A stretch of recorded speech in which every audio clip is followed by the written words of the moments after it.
Three three zero. We're alive. We are alive. It is April 9th, day after the eclipse, and here we are. So right off the rip, guys, I'm gonna go over to the comments section. I'm gonna put in there, good morning. All right, give me some good mornings back. All right.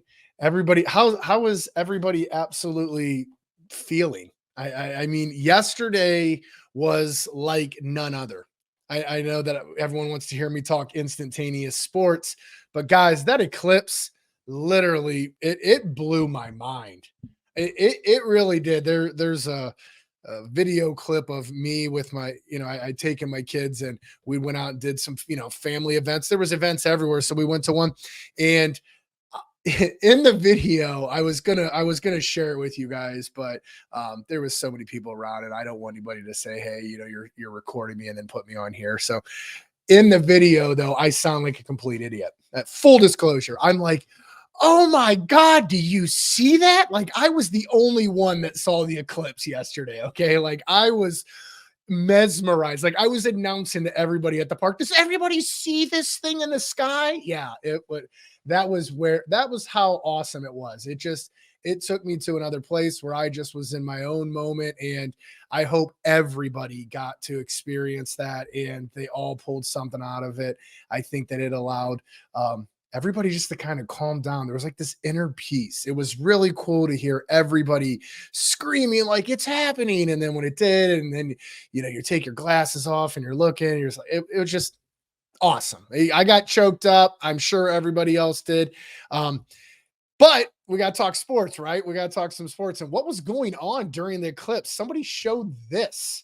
All right. Yeah, of course, because, the world was supposed to end, and everybody's like, what in God's green earth is this?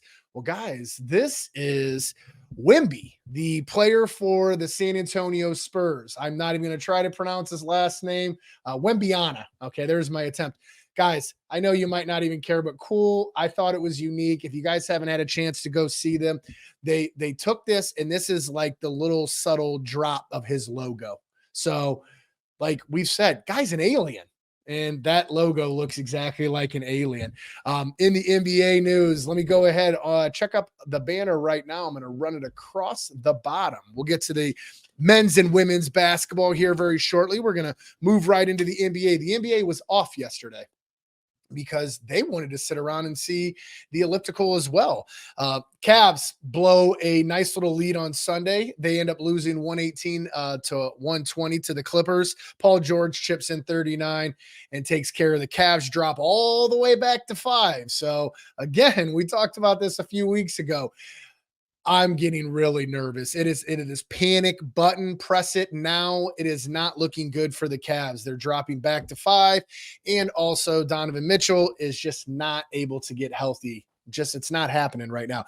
Mavs beat the Rockets in overtime, 147 to 136. That eliminates the Rockets. We'll move into talking about that after I get through the scores and give you guys an updated playoff picture, because things are really tightening up and we're starting to get to the end. The Pacers beat the Heat 117 to 115. That's going to keep them ahead of the Miami Heat, the Pacers, and then that's off of the Miles Turner chipped in a double-double, which allowed them to get the W there. The Thunder beat the Hornets 121 to 118. Josh Giddey has his 11th career triple-double. And that also helps the Thunder snap that 3-game losing streak they were on. Definitely needed as they're making their push. The Pelicans beat the Suns 113 to 105. Now they're all both tied for the 6th spot there. The Magics edge out the Bulls 113 to 98. The Magics are trying to shoot for that number 2 seed in the Eastern Conference. We'll see if it ends up working out. I don't think so. But Raptors beat the Wizards 130 to 122. This gives the Wizards their worst franchise career season of 64 losses. 64. I'm pretty sure they only play 82. My math's not good, but that is no bueno. That is definitely not what you want to be doing. If you're a Wizards fan, sorry, you might want to find a new squad. The Celtics continuing their winning ways, 124 over the Blazers, 107. The Knicks got some bad news this past week, and let me bring him up here. Here is the man right here. Julius Randle, he is out for the season. This guy was a huge piece to the Knicks, but the Knicks still beat the Bucks because the Bucks have been on a 4-game losing streak, and they pick up that win 122-109. The 76ers 133 over Wemby's, the alien logo that I just showed. Spurs 126. The Kings 107 over the Nets 77. Warriors beat the struggling Jazz 118-110. And the Timberwolves, I don't know if anybody got a chance to watch that game on Sunday. I did watch a little bit of that. They beat the LeBron-less Lakers 127-117. So a lot going on. So let's take a quick little look as we're trying to catch up with, where's it at? We might not have them up there. All right. So there was a couple of updated standings for the East and the West not showing. That's all right. No big deal. We can always go over those again on Thursday because they still have this week. But like I had said, a couple of moving parts going on there. The West is way more entertaining to watch right now. Way more interesting. The East is just settling in. The only real big news out of the West was that the Rockets are officially eliminated with that loss that they had against the Mavericks, which was a crazy game in overtime. All right, so NCAA news. The men's last night, right here, guys. I'm going to show you. I had to pull this out. This is my prescription. All right, that's my coffee for the day. Guys, it was a late one. Anybody stay up for that entire game? Not me. Okay, totally fell asleep at halftime. My UCONN, I knew it was going to happen, but I am not the winner of the 330. I believe Joe. Does Joe get all the money? I'm not sure. There was like an entry fee and some people would get into it. We're going to have to figure out another way because I don't think we anticipated us doing this well. And Mike beats me. I was there. We were all kind of like jumbled up, and then Hank, nowhere to be found. Okay. He's at the back of the pack, like we had said a couple of weeks ago. But guys, before we even got to the men's last night, the women's, Saturday was the day. Everybody was sitting around waiting for that.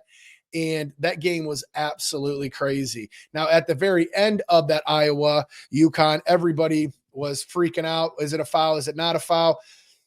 Take a watch of the actual play, then we'll slow it down for you with the next clip. At the end of games throughout the conference tournament and the NCAA tournament. All right, so that, for some reason, here it is. We're getting, guys. To get a look here. Oh, yeah. Edwards barely foul is called. Plant flood. Oh, I don't know about that. Gabby Marshall, who has made critical.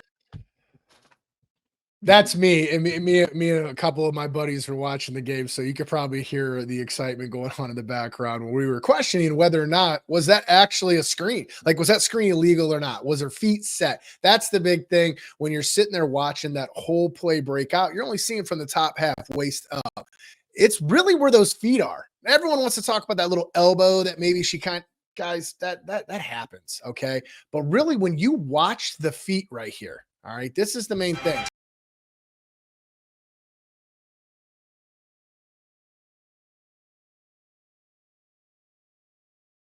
Not happening, guys. Not happening. Let's rescrub that back a little bit. You guys watching this, zoom in.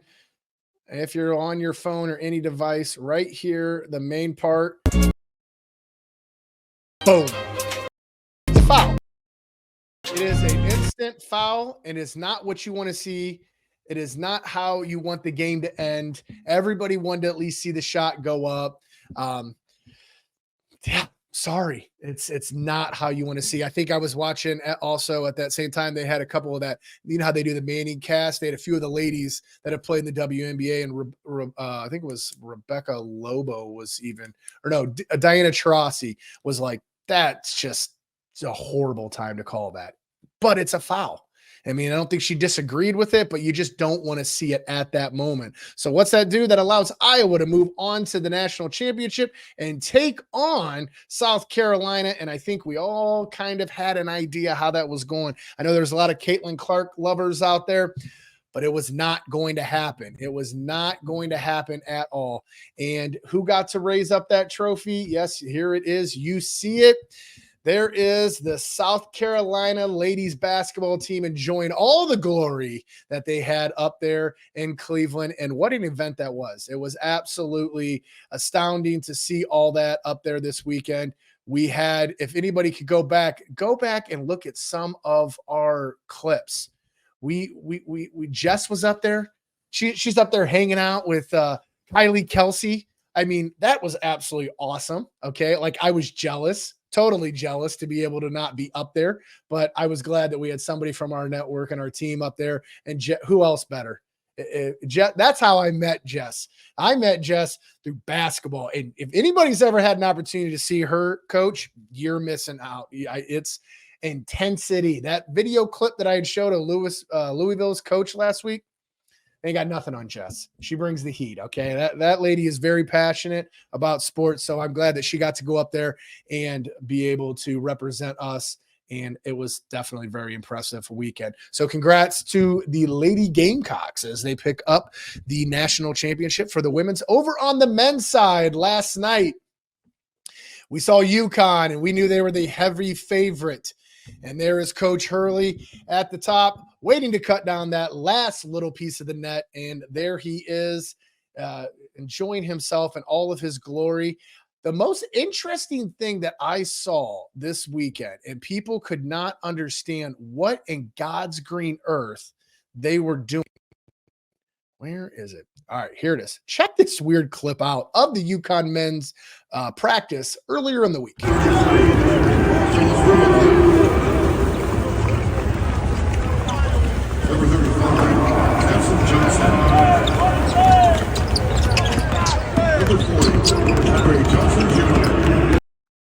So you're asking yourself, why is Matt even putting a clip up of guys practicing dribbling? Does anybody notice what's on their hands? Does anybody notice what's on their hands? Take a look again. Just scrub it back here real quick.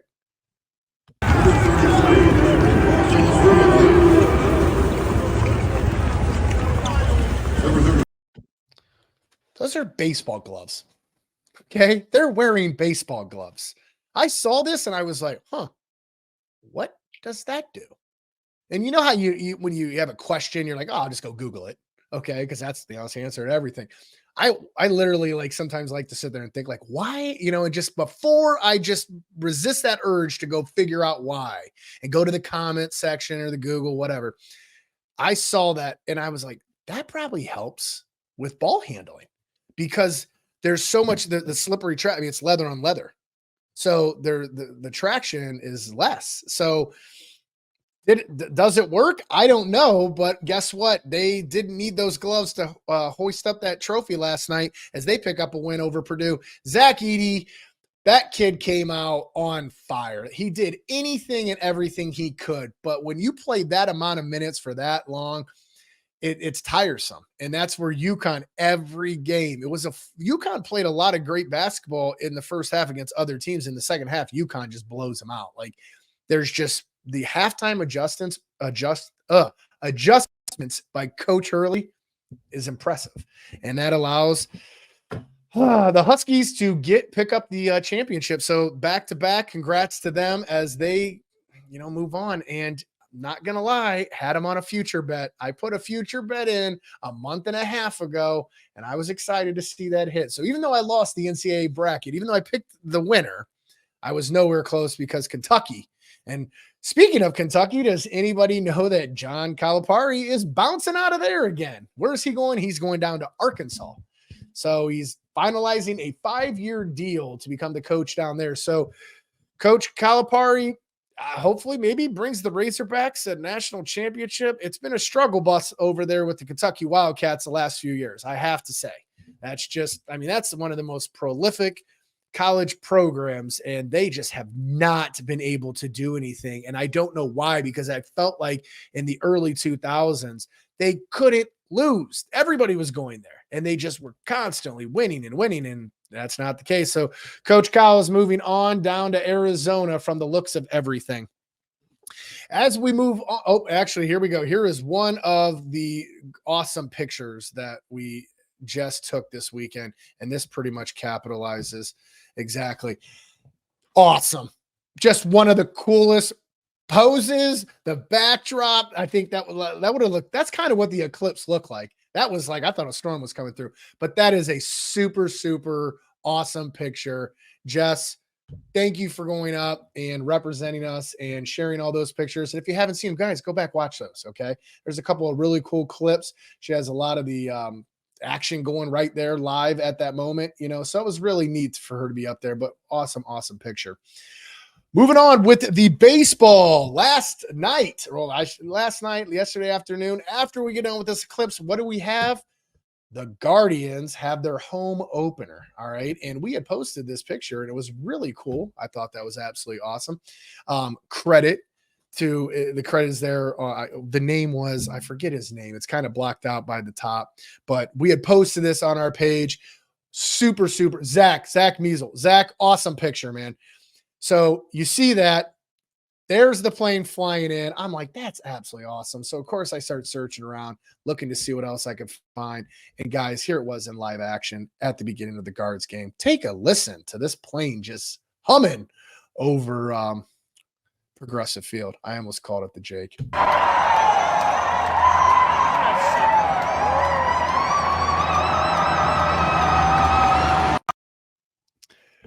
What's impressive too, do you hear the lady hitting the vocal pipes in the background? She is at like the top of that national anthem. Like she was carrying that thing out. Seriously, listen to it again. I thought it was the plane. I was like, uh-oh, do we have like, is one of the wings loose? No, my girl is hitting vocals on this. Listen to that. Like if you have your audio, you might want to turn it down a little because it hits.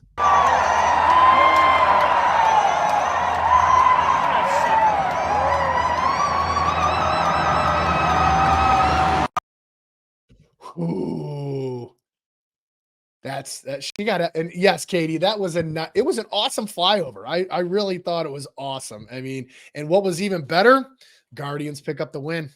Ramirez hits a homer. Tristan McKenzie goes 5 innings. I think it was 3 hits, two strikeouts. I'll be honest. Here's me just telling you about my bets.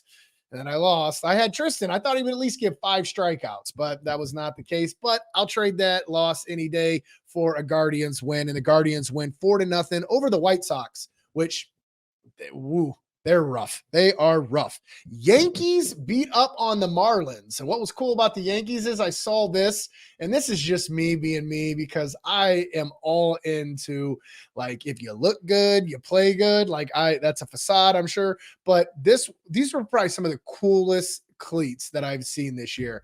And I'm sure they've been done again. But this was Soto, and he just was, dude, that's the station. It's got the Yankee backdrop, the bridge is there. You see the subway numbers. Absolutely some of the coolest cleats. I think that they should be doing this all the time, nonstop. Okay. Totally.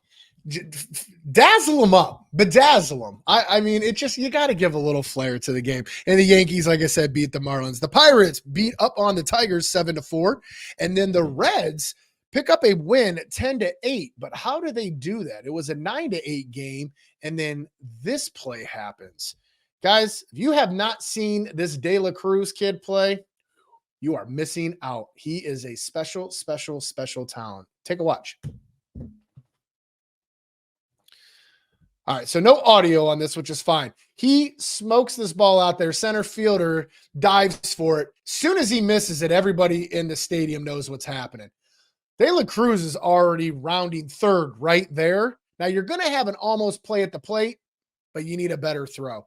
That's an inside the park home run, ladies and gentlemen. That's impressive. He's got a couple of those already.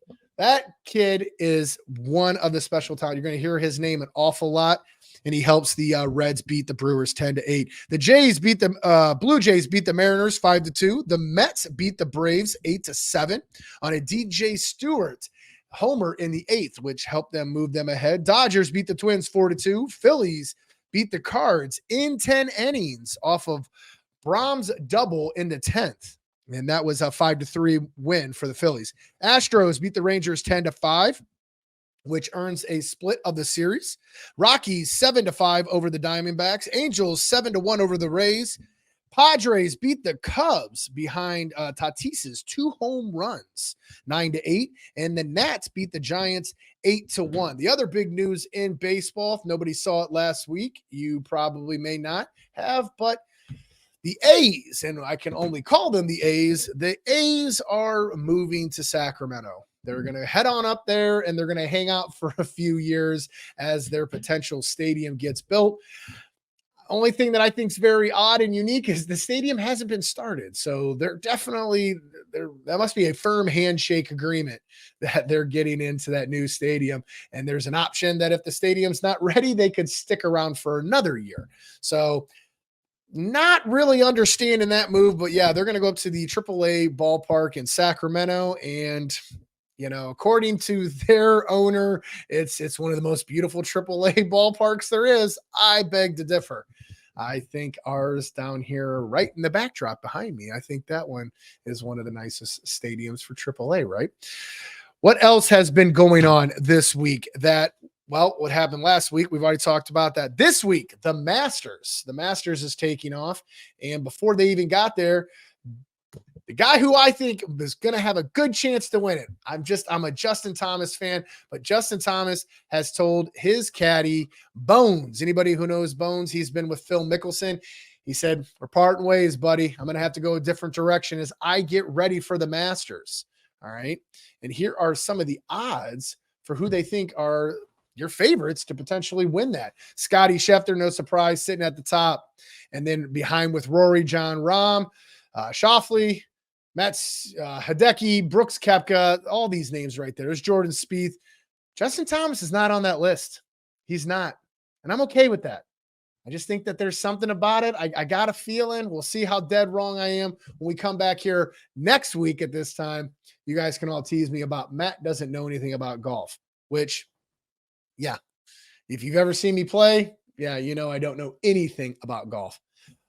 Wrestling fans, as that you guys mentioned right there, we will get to that. I just saw that Cody Rhodes, and then we'll get to wrestling here in a second, guys. We'll get to definitely was going to talk a little WrestleMania. What else is going on the Masters? I actually was thinking to myself, it is so unique when I was kind of looking up some of the odds and stuff along that lines. They actually send you food. Does anybody know this? So if you get on the Masters website, you could order variations of these packages and they send you the exact food. All right. So I'm looking at this and I'm going down. I see this comment and this guy goes, I ate breakfast, lunch, and dinner every day. And so this guy attended the Masters last year and he ate breakfast, lunch, and I'm like, man, that had to be super expensive. Guys, check out the menu. At the very top, the main thing that everybody gets after is the pimento cheese. It's $1.50. All right. Breakfast right there. You can go and get you a blueberry muffin for $1.50. Are you kidding me? A chicken biscuit for $2. These prices are unheard of. I literally had to look up to see if these prices were from like 1980 or something. I feel like I'm looking at the dollar menu. I am ready to stretch $5 20 different ways. This menu is impressive.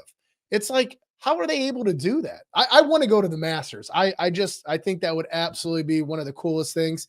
And before the Masters kicks off tomorrow, what's going to be going on is they're going to have their par 3 challenge. What is that? You're probably asking.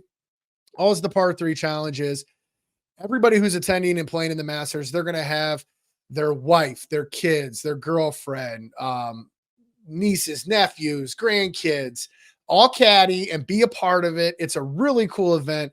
The actual funny thing about the Masters is the par 3 challenges, nobody really wants to win it because anybody who's ever won the par 3 challenge has never done well at the actual Masters tournament itself. So what I think of the par 3 challenge, one of the coolest things ever was when Jack Nicklaus had his grandson caddy for him. And what they'll do occasionally is they'll say, hey, take a club, take a swing. Guys, does anybody remember this? This was one of those swing. And you can hear Jack right there telling me, talks about there. What he's referring to is That's his grandson who has never caddied for him, was never there. I think at the time the kid was 15 years old. Gets up on that stage in front of all those people and throws a dart on the green and puts a little English on it. LB, RB1. You know what I'm talking about, video gamers. Okay. If you ever played Tiger Woods, man, you could spin that ball. I'd throw it deep and spin it all the way back. Hole in one. You know, there's nothing to it. But this is live action. He gets up there and does it. I think to myself, I would have put that ball in the water in a minute. I would have instantly realized all these people are watching me and about to judge how bad my swing is. Not his grandson. It's in the genetics. He goes through, throws a dart on the green, spins it back, and there you guys have it. Hole in one. It was back in, like I said, 2017, 18, I believe it was. So WrestleMania this weekend was absolute. I tuned in. I watched a little bit here and there. Cody Rhodes, it's funny. I wake up, we wake up on Monday, and my wife's like, why is everybody saying he finished the story? And I'm like, oh, I don't have enough time to explain it. And I don't really truly understand it. But from some of my wrestling friends that I talked to, they were like, oh man, this is one of the best ones they've ever had. Coolest part was the Undertaker showed up. All right. You got to hear as soon as the music started and the lights went out, he jumps in.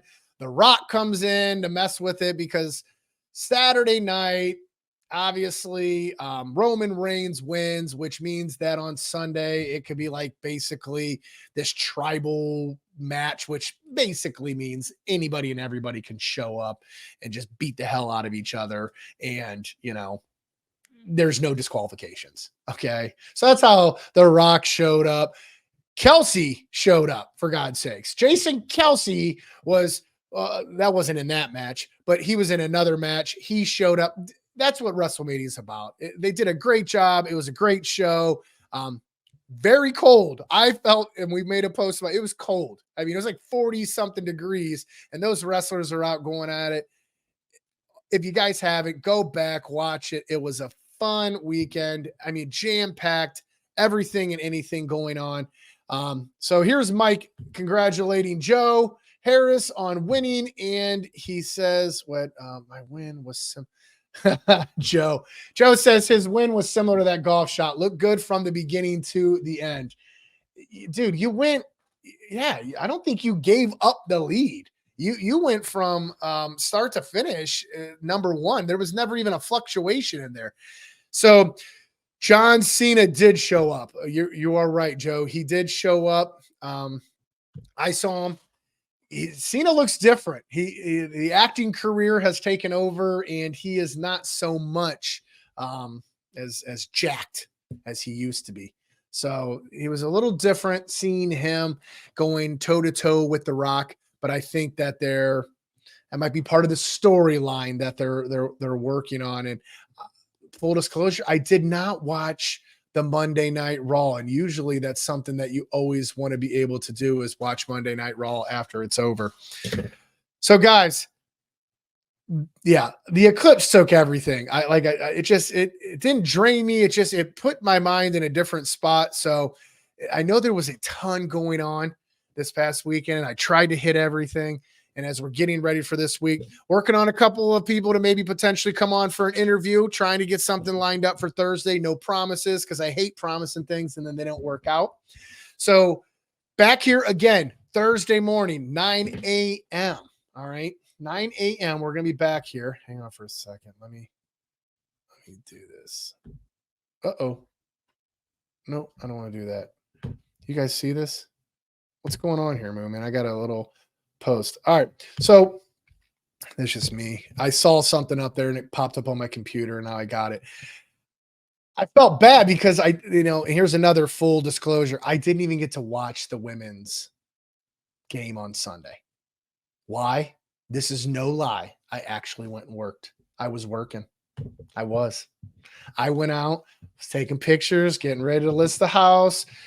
Guys, working on something, gonna maybe have something Thursday, quick little video, maybe the house. I'm not sure, it's something new, but guys, active listing coming in here. So if you're thinking buying, selling any of those, call me. I will miss the NCAA championship game to come hang out with you. That doesn't speak dedication. I didn't fall victim to Caitlin Clark.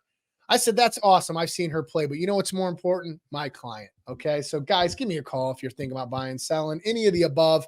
We're happy to help you with your real estate needs. Matt McGall with Keller Williams Shervenick. Happy to assist you at any time. So, feel free to give me a call. Information was down there. Guys, back here again Thursday. In the meantime, catch Jess tomorrow going live at 7 a.m. when she'll bring you all of the weather and the news that's around the 330.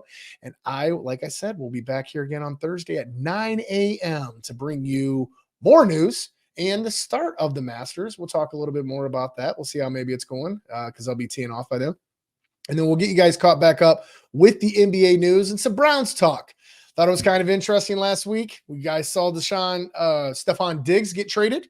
And believe it or not, that ties back to the Cleveland Browns. And how? I'll let you know about that on Thursday. So tune in Thursday morning, 9 a.m. when I go live. As always, guys, happy to be here. Happy to bring you the sports news. Happy you guys sat and listened to me talk sports. As always, appreciate you guys. Signing off. See you guys back here again on Thursday morning.